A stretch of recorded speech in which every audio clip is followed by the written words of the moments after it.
राजस्थान में विधानसभा चुनावों के बाद अब लोकसभा चुनावों की तैयारी हो चुकी है। आने वाले अप्रैल या मई में लोकसभा के चुनाव होने हैं। फिलहाल तारीखों का ऐलान नहीं हुआ है, लेकिन राजनीतिक गलियारों में दावेदारों की जो लाइन है वो लंबी होती जा रही है और प्रत्याशी है वो दावेदारी करे। आज मेरे साथ भाजपा जिलाध्यक्ष सरवण सिंह राव हैं, जो भगवान राम का जो अयोध्या मंदिर बना उनमें विशेष आमंत्रित थे जालोर जिले से। तो आज मेरे साथ हैं भाई साहब। जय श्री राम। जय श्री राम। अयोध्या में भगवान राम मंदिर की प्रतिष्ठा हुई, पूरा देश राममय हुआ और आप तो उस महोत्सव में एकदम प्रत्यक्ष और साक्षी गवाह बने। कैसा कार्यक्रम रहा और कैसा फील हो रहा है प्रतिष्ठा में भाग लेने के बाद? प्रभु राम की कृपा से और आप सभी के आशीर्वाद से, गौ माता की कृपा से राम जी के इस प्राण प्रतिष्ठा महोत्सव का हमें निमंत्रण मिला था। कार्यक्रम भव्य, अति भव्य, जो सदियों में लेके युगों में होने वाले कार्यक्रम में से राम जी की प्रतिष्ठा एक थी जी। और भारत के सभी प्रमुख जी। और ऐसा कह सकते हैं कि दुनिया के विशिष्ट व्यक्तियों की वहाँ पे सबकी मौजूदगी थी। भगवान की कृपा से हमें भी वहाँ स्थान मिला। जो क्षण थे प्रतिष्ठा के वो अति आनंदित, अलौकिक और भव्यतम क्षण थे।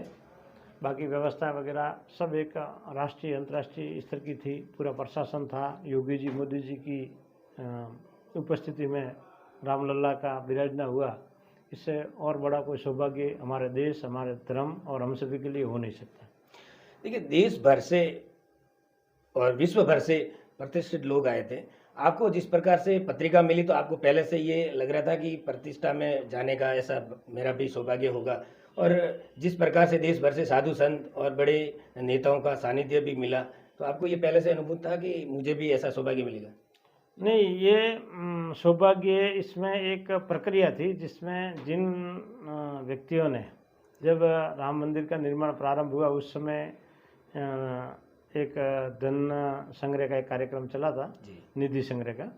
उसके अंदर जिन्होंने एक विशेष निधि दी थी 25 लाख के ऊपर, उनका आमंत्रण वहाँ पे तय हुआ। बाद में निधि दी, उस समय कोई तय नहीं था, लेकिन जब प्रतिष्ठा का कार्यक्रम आया उस समय वहाँ के जो व्यवस्थापक पूरी ट्रस्ट है उन्होंने ये तय किया।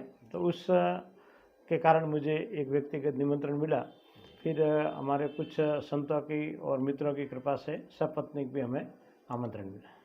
देखिए, अब प्रतिष्ठा के बाद पूरा देश है वो एक प्रकार से राम में हो गया है और अब लोकसभा चुनाव भी है, तो किस प्रकार देखते हैं प्रतिष्ठा के बाद लोकसभा के चुनाव हैं और प्रत्याशी हैं वो भी दावेदारी कर रहे हैं, पूरा देश एक प्रकार से मोदी जी के ऊपर ट्रस्ट भी कर रहा है, तो लोकसभा चुनावों में इसका कहीं फायदा हुआ?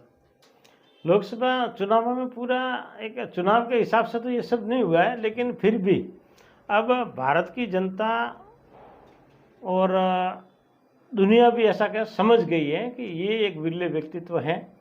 ये केवल भारत का ही नहीं लेकिन पूरा संसार का एक नया रास्ता बना सकते हैं, राम राज्य ला सकते हैं। तो आम भारतीय तो खुशी से झूम रहा, वो तो उनके ऊपर एक तरीके से न्योछावर है।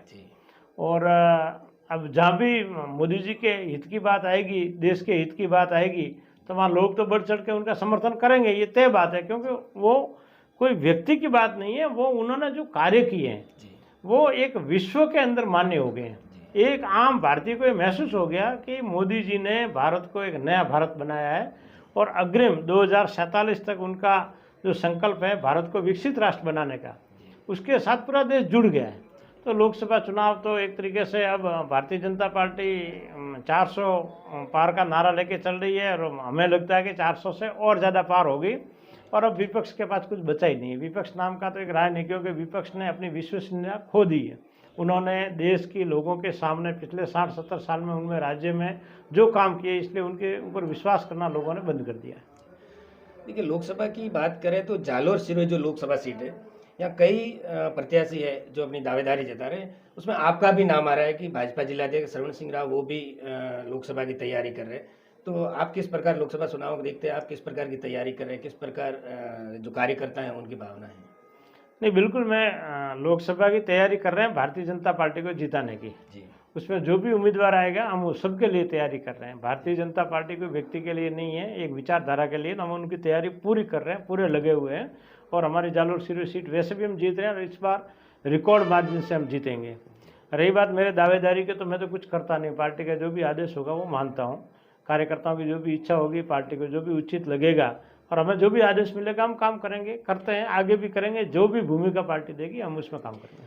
देखिए, जिला अध्यक्ष पद पर आपका ये दूसरा कार्यकाल है और कार्यकर्ताओं से ही हमने भी सुना है कि भाजपा जिलाध्यक्ष हैं वो संगठन के प्रति लंबे समय से समर्पित हैं और संगठन के लिए काम कर रहे हैं, तो उनके नाम पर सहमति बन सकती है। यदि पार्टी मौका देती है तो आप किन मुद्दों के साथ जनता के बीच जाएंगे? हमारे सबसे बड़ा मुद्दा है वो हमारा जो भारतीय जनता पार्टी की विचारधारा, वही मुद्दा है। प्रथम राष्ट्र, द्वितीय समाज और अंत में मैं, और सेवा, त्याग, तपस्या, यही हमारा काम है जो हमारे कर रहे हैं। हमारा सिर्फ नेतृत्व कर रहा है, हमारे पंडित दीनदयाल जी से, श्यामा प्रसाद मुखर्जी से लेके, अटल जी से, अडवाणी जी से लेके पूरी एक लंबी श्रृंखला है जिन्होंने आदर्श स्थापित किया। हमको अगर जहाँ भी सांसद के रूप का नहीं बता रहा हूँ, लेकिन जहाँ भी हमें जो काम करना मिलेगा हम उसी भावना से कर रहे हैं और आगे और करेंगे, और हम बहुत शक्ति के रूप में करेंगे, बहुत ताकत से करेंगे, ईमानदारी से करेंगे, पूरी मेहनत करेंगे। हमारा जीवन है वो इस राष्ट्र को समृद्ध करने के लिए एक एक क्षण लगे, हमारा एक एक कण राष्ट्र के लिए लगे, इस भावना से हम काम कर रहे हैं, आगे भी करेंगे। मोदी जी 2047 तक विकसित भारत का सपना देख रहे हैं और उन्होंने घोषणा कर दी कि मैं भारत को विकसित बनाऊंगा। ऐसे में जालोर सिरोही के हाल देखे जाएं तो 15 साल से सांसद भी भाजपा से हैं और अब तो राजस्थान में सरकार भी भाजपा की है। जालोर सिरोही में कई मूलभूत समस्या हैं, जो मुद्दे हैं, भिनमाल की बात करें, सांसौर की बात करें या जालोर की, तो सड़क, पानी, बिजली, जो मूलभूत समस्याएं होनी चाहिए वो समाधान नहीं हो रहा है। उनके लिए लोगों को संघर्ष करना पड़ रहा है। नहीं, वो बात बिल्कुल सही है आपकी कि जालोर एक तरीके से इन सब में अन्याय भोग रहा है, इसमें कोई दो मत नहीं है, मैं आपकी बात से सहमत हूँ। लेकिन उसका जो मूल कारण वो ये है कि जब भी भारतीय जनता पार्टी आती है तो जालोर के कुछ कामों को गति मिलती है, चाहे सड़क हो, बिजली हो, पानी हो, इसमें काम भारतीय जनता पार्टी के समय में हमेशा अच्छा हुआ है। लेकिन जैसे ही सरकार बदलती है और कांग्रेस की सरकार आई है तो उन्होंने जालोर के साथ बहुत ही ज़्यादा भेदभाव किया, चाहे नर्मदा योजना हो, चाहे सड़क का काम हो, ऐसे अलग अलग जितने भी पैरामीटर हैं, शिक्षा, स्वास्थ्य, सड़क, बिजली, किसी में भी जालोर का हमेशा उन्होंने भेदभावपूर्ण काम किया है और उसके लिए जालोर आज भी परेशान है।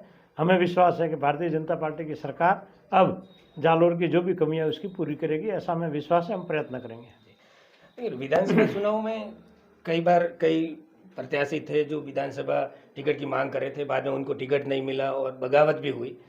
सांसौर विधानसभा की बात करें तो निर्दलीय प्रत्याशी जीवाराम और दानाराम गुड़ से जीवाराम जीते और उनको पार्टी से निष्कासित किया गया। तो क्या लोकसभा चुनावों में ऐसे जो बागी नेता हैं उनको वापस पार्टी में लाने की कवायद या उनको पार्टी में शामिल करेंगे? अभी तक इसके संबंध में मेरे पास न कोई जानकारी है, न मेरा अधिकार है। ये सिर्फ नेतृत्व इस सब विषयों पर भी चिंतन करता है, वही निर्णय करता है, लेकिन अभी तक हमारे पास ऐसी कोई सूचना नहीं है।